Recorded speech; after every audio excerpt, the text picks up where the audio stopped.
Good day and God bless you, and welcome to the Bible reading in chronological order. Just such a privilege to have you with us. We thank the Lord for each of you. Thank you for joining us in this video and participating with us in this venture to complete the Bible in a single year. And I pray that the overview and that the reading of the Word of the Lord would be a blessing to you today, even as we would go through it together. Today we're busy in the book of Lamentations again, and we're going to be going through the second half of chapter 3 from verse 37 to verse 66, and then chapters 4 and 5 as well. And when we get into chapter 3, we're just going to recap a little bit because we have been through verses 1 to 36, in which we went through the prophetic suffering of the prophet Jeremiah, in which he alludes to the Lord, the great I am, which took upon himself the suffering of man as a payment for sin. Now, this is a fascinating passage and one that would be best appreciated by studying it in detail in a verse-by-verse study, if you will. We then saw how the prophet acknowledges the mercies of the Lord, which saved them from utter destruction, and then we read of his worship to the Lord for his tender mercies and compassion, even in chastisement. We now move on to verse 37 through to 66, in which the prophet makes a sincere and humble confession of his sins. He does so in the light of God's justice and power, and then begins to exhort the people to come to the Lord in repentance, because the Lord will not hear the cries of the people because of their idolatry and constant evil.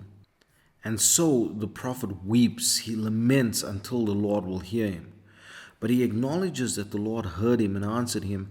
Thus he pleads his cause before the Lord and asks the Lord to bring justice to those that have rewarded him evil unjustly. We then get to chapter 4, and in this chapter Zion bewails her pitiful estate.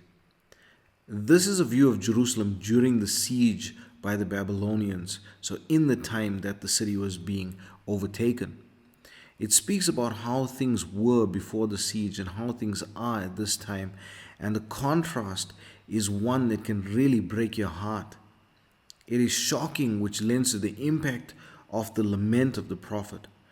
It almost allows us to get into his head a little bit as well.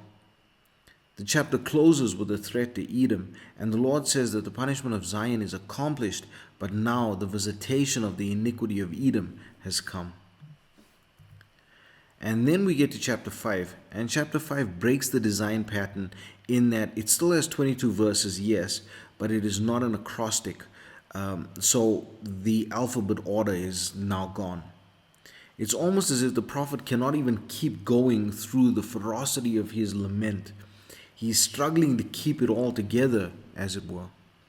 But this chapter is a complaint and a prayer to the Lord for his mercy by the nation, not just the prophet. No. The people lay their thoughts bare before the Lord and await his answer because they have lost everything. They feel like almost they have been treated too harshly in their punishment, and so they bring this to the Lord.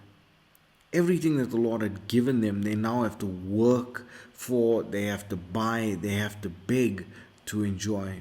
And not even enjoy, but just to have the basic necessities. But they do acknowledge their sin and plead with the Lord to turn to them again, even though they are afraid that he might not. Now we in our age at least have the benefit of the New Testament and the price that was paid for the sins of mankind. But this book, written by the prophet Jeremiah at this almost worst time in the history of the land of Judah, must be read with that time frame and context in mind. And it may give us more insight into the actual grace and mercy of the Lord in our lives today, and may also shake us up a little bit as well, which I truly believe is a good thing for our age. Anyway, this is where we're going to leave it for today. I pray that the Lord would bless you and keep you. May his face shine upon you. May he give you peace. God bless you as you enjoy the reading of the word today. Chapter 3. Who is he that saith, and it cometh to pass, when the Lord commandeth it not? Out of the mouth of the Most High proceedeth not evil and good? Wherefore doth a living man complain, a man for the punishment of his sins? Let us search and try our ways, and turn again to the Lord. Let us lift up our heart with our hands unto God in the heavens. We have transgressed and have rebelled. Thou hast not pardoned. Thou hast covered with anger and persecuted us. Thou hast slain. Thou hast not pitied. Thou hast covered thyself with a cloud, that our prayer should not pass through. Thou hast made us as the offscouring and refuse in the midst of the people. All our enemies have opened their mouths against us. Fear and a snare is come upon us, desolation and destruction. Mine eye runneth down with rivers of water for the destruction of the daughter of my people. Mine eye trickleth down and ceaseth not without any intermission, till the Lord look down and behold from heaven. Mine eye affecteth mine heart because of all the daughters of my city. Mine enemies chased me sore, like a bird, without cause. They have cut off my life in the dungeon, and cast a stone upon me. Waters flowed over mine head. Then I said, I am cut off. I called upon thy name, O Lord, out of the low dungeon. Thou hast heard my voice. Hide not thine ear at my breathing, at my cry. Thou drewest near in the day that I called upon thee. Thou saidst, Fear not. O Lord, thou hast pleaded the causes of my soul. Thou hast redeemed my life. O Lord, thou hast seen my wrong. Judge thou my cause. Thou hast seen all their vengeance and all their imaginations against me. Thou hast heard their reproach, O Lord, and all their imaginations against me. The lips of those that rose up against me, and their device against me all the day. Behold, their sitting down and their rising up. I am their music. Render unto them a recompense, O Lord, according to the work of their hands. Give them sorrow of heart, thy curse unto them. Persecute and destroy them in anger from under the heavens of the Lord. Chapter 4. How is the gold become dim? How is the most fine gold changed? The stones of the sanctuary are poured out in the top of every street. The precious sons of Zion, comparable to fine gold, how are they esteemed as earthen pitchers, the work of the hands of the potter. Even the sea monsters draw out the breast. They give suck to their young ones. The daughter of my people is become cruel, like the ostriches in the wilderness. The tongue of the sucking child cleaveth to the roof of his mouth for thirst. The young children ask bread, and no man breaketh it unto them. They that did feed delicately are desolate in the streets. They that were brought up in scarlet embrace dunghills.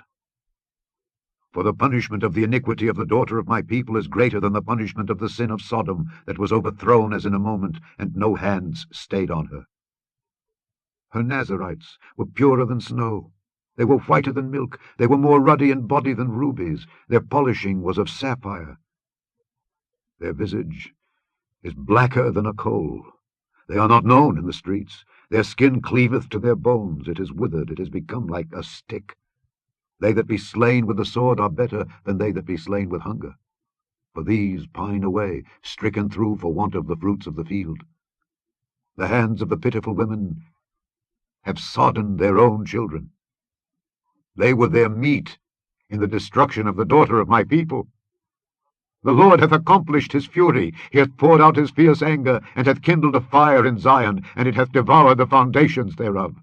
The kings of the earth and all the inhabitants of the world would not have believed that the adversary and the enemy should have entered into the gates of Jerusalem.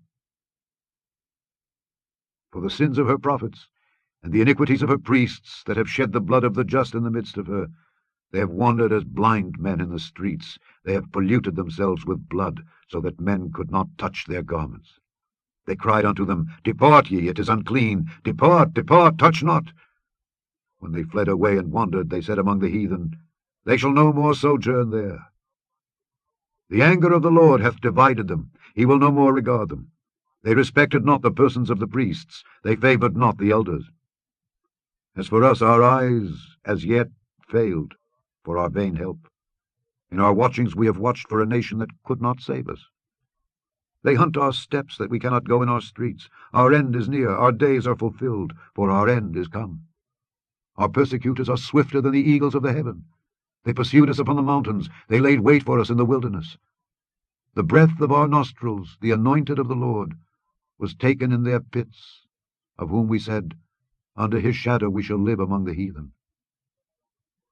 Rejoice and be glad, O daughter of Edom, that dwellest in the land of Uz.